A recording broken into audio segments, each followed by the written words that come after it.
Relaciones Internacionales, quien ya está en la línea telefónica. Jesús, muy buenos días, ¿cómo está? Hola, muy buenos días, Nidia. Muy contento de estar con ustedes nuevamente. Gracias, por compartir este análisis sobre este tema.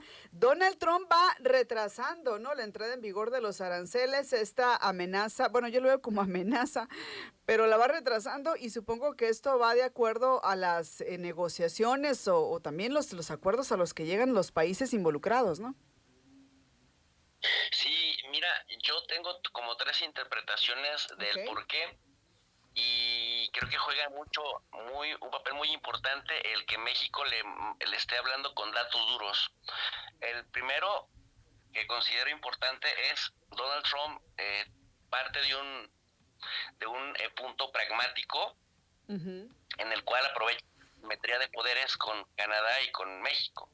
Se sabe el fuerte de la ecuación y entonces apuesta grande, apuesta en alto y dice, los voy a sancionar hasta que no me demuestren que están haciendo lo que yo quiero, que me conviene. Y lo dice abiertamente sin ningún descaro, lo que me conviene. Mm.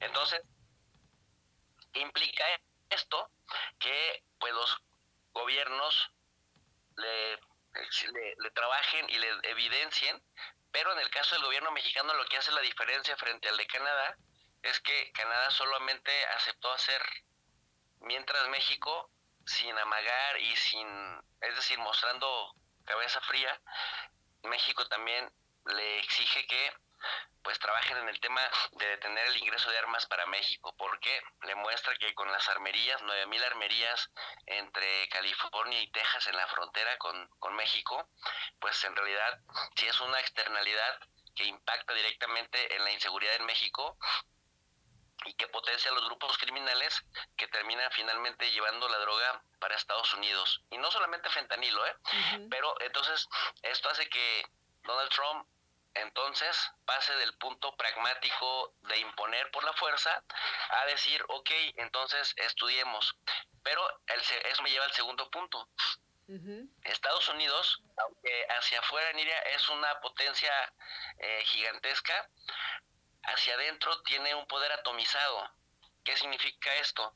Que el poder está fragmentado en varios niveles y distribuido entre varios sujetos políticos, de tal suerte que allá también juegan un papel muy importante las corporaciones. Ujú. Las corporaciones, a través de lo que se conoce como los PACs, los Political Action Committee o los comités de acción política, financian campañas electorales. Entonces, empiezan la presión con el presidente, oye presidente, esas medidas afectan a tu propia industria, pero como Trump es muy ideologizado, Ujú.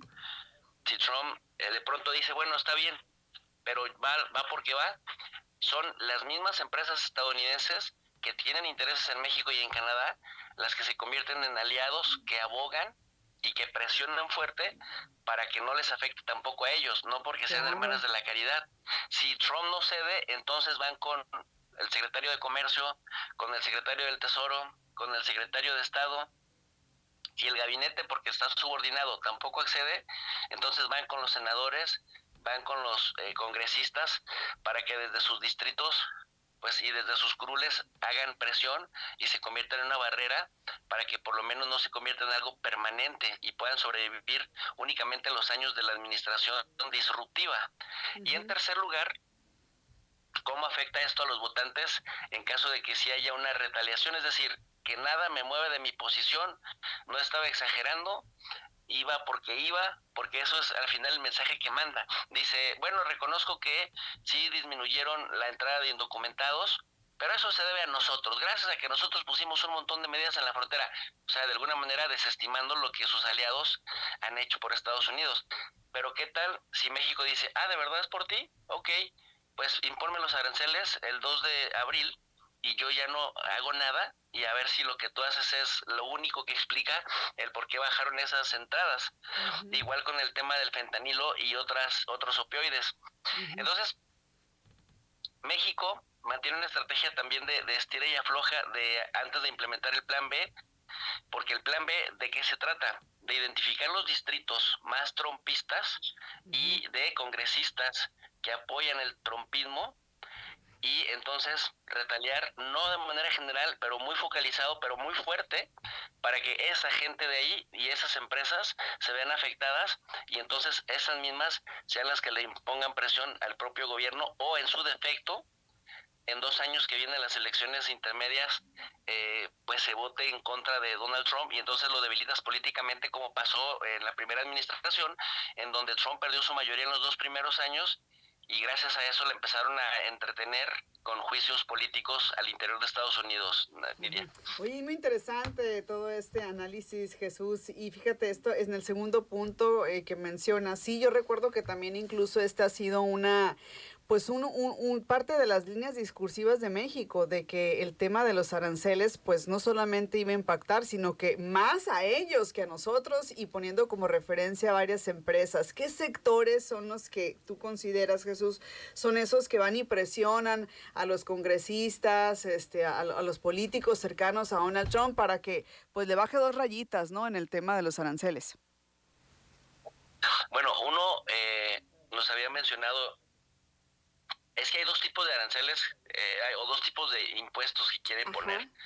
El del que no se salvaría México finalmente. Uno es el de los aranceles a todo el producto mexicano, que afectaría principalmente pues nuestra industria automotriz, que finalmente, pues en realidad cuando digo nos impactaría a todos, pero sí impactaría bastante la calidad de vida a la que están acostumbrados en Estados Unidos y afectaría de paso también el tema de las exportaciones, no solamente del bien final, sino también de los bienes intermedios, es decir, de los insumos que se utilizan para ir armando los coches y todo lo que implica en el proceso. También impactaría, por cierto, pues toda la exportación de la agroindustria, ¿no? Que finalmente también en eso México es una potencia. Y hay que decir una cosa, por ejemplo, en el tema del maíz, Estados Unidos también es una superpotencia mundial productora de maíz, de hecho es la principal, y en ese sentido estoy Ujú. observando que Donald Trump también quiere desarrollar mecanismos de protección. Sin embargo, tarde o Ujú. temprano, en donde Estados Unidos no compite, en donde Estados Unidos es dependiente de los productos mexicanos y canadienses, terminaría por afectar porque la gente o la empresa que importa de ese país, pues tiene que asumir el costo del arancel. Ujú. Es decir, a nosotros cómo nos impacta, bueno, pues que se reducen nuestras exportaciones y es un impacto fuerte. A ellos cómo les impacta que lo que paguen lo van a pagar más caro y van a tener mucha menor disponibilidad del producto que sea Sí. necesario. Eso por el lado del arancel general, pero está también el arancel focalizado al aluminio y al acero.